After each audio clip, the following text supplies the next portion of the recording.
আজকে আমরা দুইজন মেশন 8 তলা 9 তলার সিঁড়ি আমরা কমপ্লিট করতে আপনার ওই 1 সপ্তাহ সময় লাগছে।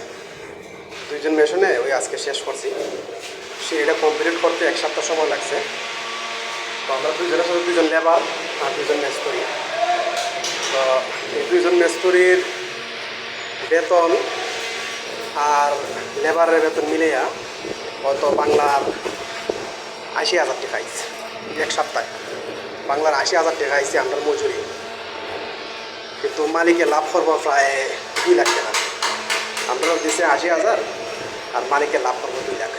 মানে 1 সপ্তাহের মধ্যে আমরা 8 তলার সিঁড়ি কমপ্লিট দিয়ে দিচ্ছি দুইজন মেশন।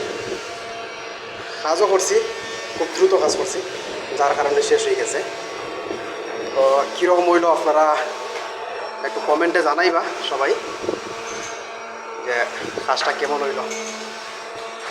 পাশাপাশি